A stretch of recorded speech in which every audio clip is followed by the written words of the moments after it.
자, 국수옥 강사입니다. 저 돌아왔습니다. 자, 이번 주 아주 좋은 소식이 하나 있습니다. 우리 카페를 보시면 수요와 공급이라는 닉네임을 가지고 있는 분이 계세요. 그 사람은 도대체 뭔데 막 노래도 올리고 무슨 주식 관련된 이야기도 막 올리고 질문도 답을 해주고 그러냐. 그분이 작년 합격생이세요. 작년에. 그리고 작년에 합격생 분이신데 이제 제 카페 운영 이런 걸 도와주십니다. 그리고 현재 우리 가련동에서 지금 일을 배우고 계시는데 소속 공인중개사로서 세상에 이번 주에 한 건을 했다고 문자를 보내주시네요. 한 건을 했다. 아, 좋은 일이에요. 참. 그러니까 일단 자격증을 어떻게든 따고 현업으로 나가면 능력이 있는 분들이 꽤 많습니다. 자, 올해는 제가 합격을 해서 일을 배우면서 첫 물건 했다 이런 연락은 처음인 것 같아요.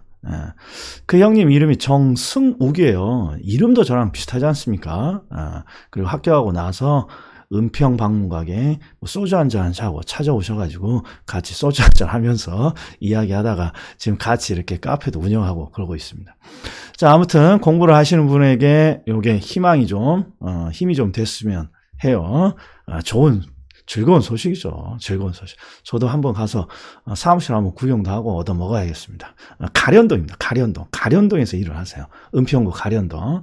그러니까 가련동에 계신 분들은 혹시 그분을 한번 찾아보시기 바랍니다. 나중에 제가 또 알려드릴게요. 소식.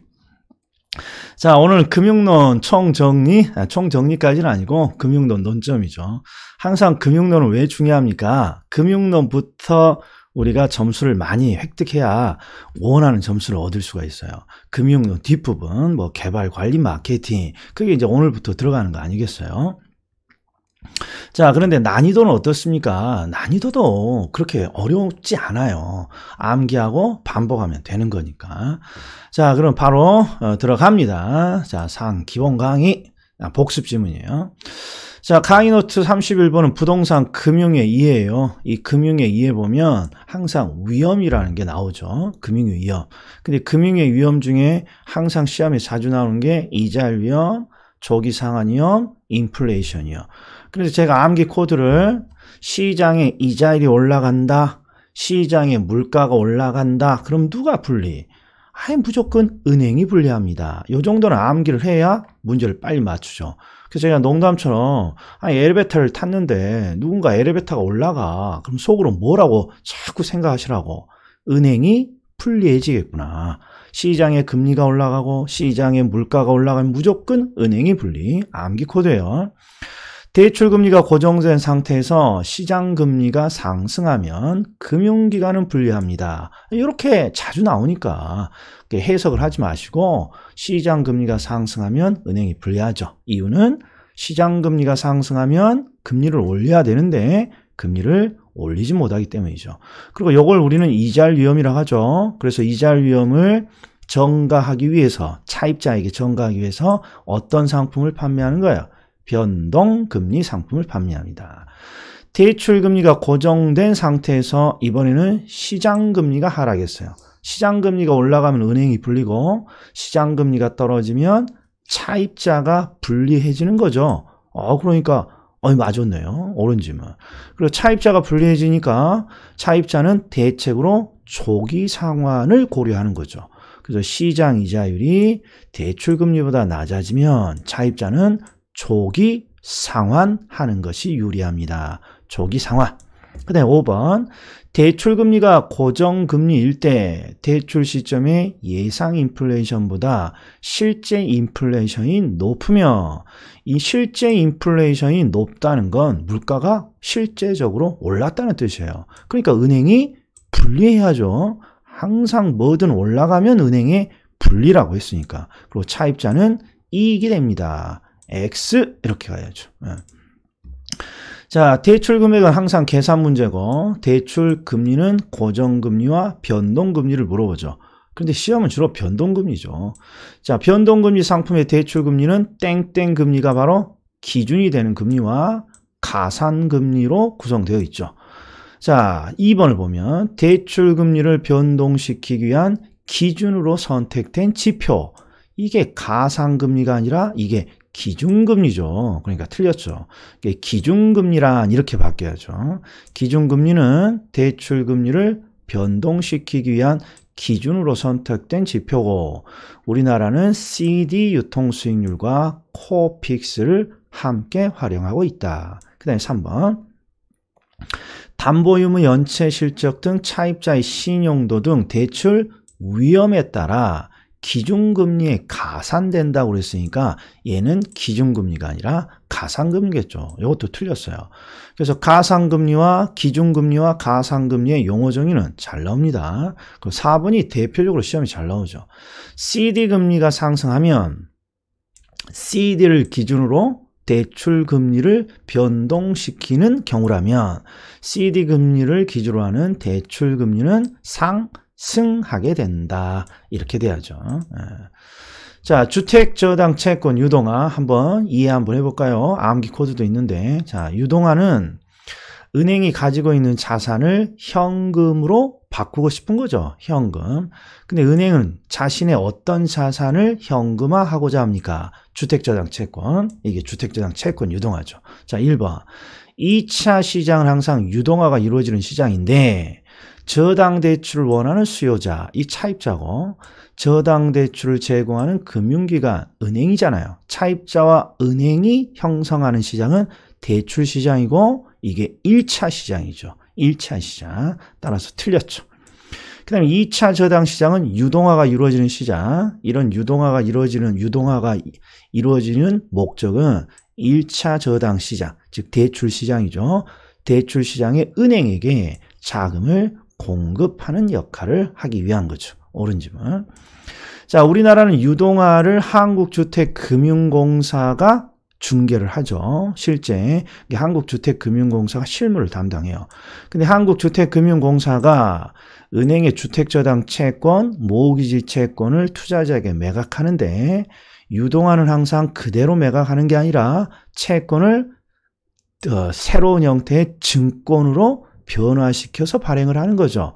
이걸 우리는 주택저당 증권이라고 하는 거죠. 약자로는 MBS. 자, MPTS는 B가 없어요. B가. 그리고 T만 있네요. T. 그러니까 투자자가 전부 부담하는 거죠. MPTS는 B가 없고 T만, 투자자만 있으니까 투자자가 모든 권리를 다 갖는 거예요. 이게 조기상환 위험은 투자자가 부담하고 투자자가 주택저당 채권에 대한 소유권도 갖고요. 자, MPTS는 수박을 지분으로 쪼개서 판매하는 것처럼 채권, 주택저당 채권을 지분으로 쪼개서 판매하는 거죠. 그래서 이 지분으로 쪼갠 이 증권의 수익은 기초자산인 수박 전체 한 통의 성질에 의존하는 거죠. 그래서 기초자산인 주택저당 채권의 현금 흐름에 의존한다. 이게 이해가 안 되면 유동화 증권에 대한 암기 코드 반드시 보셔야 돼요. 암기 코드 반드시 보셔야 된다. 자, MBB는 T가 없어요. T가. 그리고 B만 있으니까 전부 다 발행자가 가져가야 돼요. 조기상환의 위험은 발행자가. 근데 MBB의 발행자는 소유권을 갖는다. 전부 다 갖는다 그러면 발행자가 가져가야죠. 그 다음에 MBB는 저당 채권의 집합에 대한 채권적 성격의 증권이죠. MPTS는 지분형, MBB는 채권형, MPTB는 혼합형 이렇게 가야죠. MPTB는 혼합된 특성이에요. MPTS와 MBB를 혼합한 특성입니다. 맞았고. 자, 그럼 문제가 투자자도 일부를 갖고 발행자도 일부를 갖는 건데 투자자는 뭐와 뭘 가져간다고 암기 코드로 제가 만들어 놨어요. 동과 영광, 굴비, 조기, 동과 조기를 가져갑니다. 자, 그리고 MPTB는 하나의 성격이고 실질적으로 한국주택금융공사가 MPTB를 발행할 때는 한 종류가 아니라 다양한 형태의 채권으로 동시에 발행하죠. 그걸 우리는 CMO라고 하고, MPTV는 대부분 CMO라는 문구로 출제를 해요. CMO 나오면 혼합형이에요, 혼합형. CMO 혼합형에 조기 나오면, 조기는 누가 가져가? 동과 조기는 내가, 투자자가 가져가야죠. 투자자가 부담한다. 그 다음에 소유권에 소 나오면 개발바닥이 아니라 소발바닥, 발행자가 같습니다. 이렇게 유치하지만 문제 풀이는 효과가 크다. 자, CMO 나오면 혼합형, 다양한 형태의 채권 맞았고요. 주택저당 채권이 가지는 조기 상환을 낮추고자 합니다. 이것도 이해가 돼야 돼요. 자, MPTV를 한 종류만 발행하는 것보다 여러 종류로 발행하게 되면 MPTV의 조기 상환 위험을 다양한 채권으로 나눌 수 있다고 그랬어요. 그래서 다양한 형태의 채권을 동시에 발행하는 이유는 조기 상환 위험을 낮추고자 하는 것입니다. 이게 피부로 쏙 와닿아야 된다. 근데 CMO는 이자율과 만기가 다른 다양한 채권을 발행하는 거죠. 맞았고요. 그다음에 CMO의 발행자는 동일한 주택저당 채권에서 우선순위와 만기가 다른 다양한 증권을 발행합니다. 맞았고. 그다음에 16번은 CMO는 고정이자율이 적용되는 트렌치도 있고 변동이자율이 적용되는 트렌치도 있어요. 지금 제가 이걸 어떻게 출제를 맞춰놨냐 그러면 다양한 형태의 증권인데요. 다양한 형태의 증권에 어떤 다양성이 있습니까? 그러면 이자율도 다르고 만기도 다르고 그다음에 우선순위도 다르고 만기도 다르고 고정이자율, 고정금리 상품도 있고 변동금리 상품도 있고 이렇게 다양한 상품을 만들어낼 수 있다. 이걸 지금 제가 보여주고 있는 거예요. 자, 부동산 투자회사 여기는 법조문을 제가 그대로 내놨어요. 우리 부동산 투자회사 암기 코드로 내가 넣은 거죠. 자산운용 전문 인력을 포함한 임직원을 상근으로 둡니다. 상근으로. 지금 임직원을 상근으로 두었습니다. 그러면 실질령인 자기관리밖에 없죠. 자산의 투자 운영을 직접 합니다. 그러면 결국 자기관리 부동산 투자회사 이렇게 가야죠. 자, 위탁관리 이거 어려울 수 있어요. 위탁관리 부동산 투자회사는 명목형이에요. 그러니까 투자한 부동산, 투자회사가 투자한 부동산을 누군가는 대신 관리해 줘야 돼요. 근데 제가 이번에 묻고자 하는 건 도대체 누가 대신 관리합니까? 요걸 맞추라는 거죠. 이게 바로 자산관리회사에 부탁을 하는 거죠. 자산관리회사. 부동산 투자회사는 주식회사라 하고 상호에 부동산 투자회사라는 명칭을 사용해야 한다. 맞았고 부동산 투자회사는 투자회사법에서 특별히 정한 경우를 제외하고는 상법에 적용을 받습니다. 상법이 회사의 일반법이니까요. 5번 투자회사는 상법에도 불구하고 현물 출자에 의한 설립을 할 수 있더라 없더라? 없다. 부동산 투자회사는 돈을 끌어모아야지 현물 출자는 안 됩니다. X. 자기관리 부동산 투자의 설립자본금이에요. 설립자본금은 실질령인 자기는 5억, 위탁, 기업 구조조정, 명목형은 3억 원 이상으로 한다. 자, 7번 틀린 지문이에요. 요거 찾아보세요. 뭐가 틀렸는지. 지금까지 나온 것 중에 얘가 제일 어려울 듯해요. 투자회사 문제 중에. 자, 부동산 투자회사는 설립 등기일로부터 10일 이내에 대통령령으로 정하는 바에 따라 설립 보고서를 작성해서 제출하는 거니까 설립 보고예요. 설립 보고. 이 설립 보고는 회사를 설립한 다음에 회사를 설립했다는 보고를 하는 거예요. 영업의 인가나 등록을 받기 전에.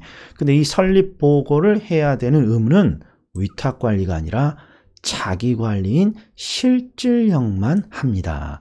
그래서 수업 중간에 명목형은 설립 보고가 없다고 그랬어요. 왜? 아니 서류상 회사인 종이 쪼가리가 어디 가서 보고를 하냔 말이죠. 요렇게 제가 설명을 했죠. 8번 부동산 투자회사가 업무를 하려면 부동산 투자회사의 종류별로 대통령령이 정하는 바에 따라 국토교통부 장관의 뭘 받습니까? 영업의 인가를 받아야 됩니다. 이게 영업의 인가예요. 영업의 인가. 영업 인가를 받거나 등록을 한 날로부터 6개월이 지난 자기관리 부동산 투자 회사. 자, 해석을 잘해야 돼요. 인가를 받고 등록을 했으니까 투자 회사로서 완성이 된 거예요. 그러니까 완성이 됐으면 소액 투자자로부터 자본금을 끌어모으는데 자기관리인 실질령은 70억 원이고 위탁관리인 명목형은 50억 원이겠죠. 위탁관리 부동산 투자에서는 명목형, 본점, 지점, 직원, 임원 다 둘 수 없다. 이렇게 그냥 해석하면 된다 그랬어요.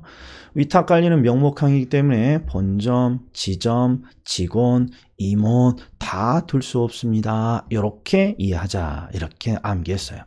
부동산 투자회사는 영업인가를 받거나 등록을 하기 전, 이게 중요하죠. 영업인가나 등록을 하기 전이라고 돼 있으니까 완성되지 못했어요. 투자회사가.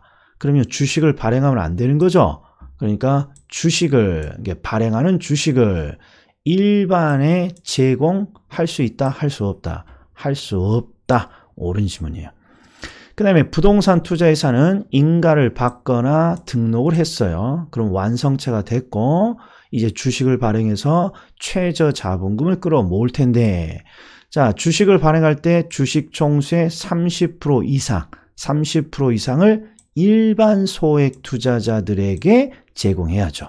이걸 우리는 주식 공모라고 하는 거죠. 주식의 공모. 주식의 투자자들을 공개적으로 모집한다. 이런 뜻이죠. 공모. 그 다음에 주식의 여기는 분산이겠죠. 뭘 보고 알 수 있는 거예요? 주주 1인. 주주 1인이 주식을 왕창 갖고 있을 수 없고 항상 나눠 가져야죠. 즉 다수의 투자자를 끌어모아야 된다는 거예요. 주주 1인과 그 특별 관계자는 최저 자본금 준비 기간이 끝난 후에는 부동산 투자회사가 발행하는 주식 총수의 얼마? 100분의 50%를 초과하여 소유하지 못합니다. 주식의 분산 규정이죠. 부동산 투자회사는 최저 자본금 준비 기간이 끝난 후에는 매 분기 말 현재 총사단의 100분의 80이니까 80% 이상이죠.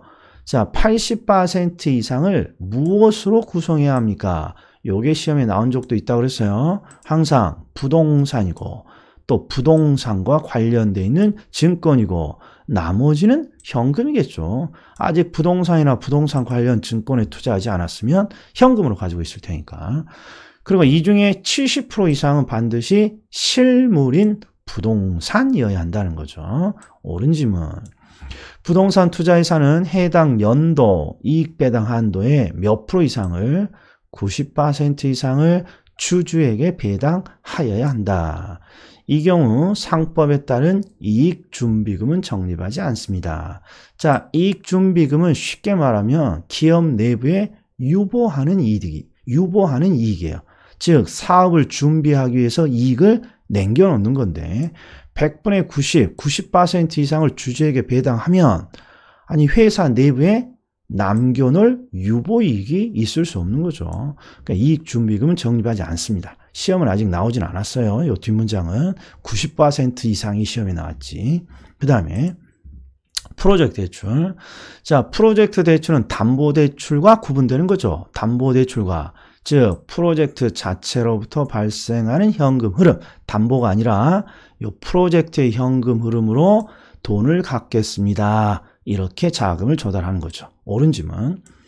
프로젝트 금융은 개발사업주와 개발사업의 현금 흐름을 분리시키는 거죠. 아주 중요하죠.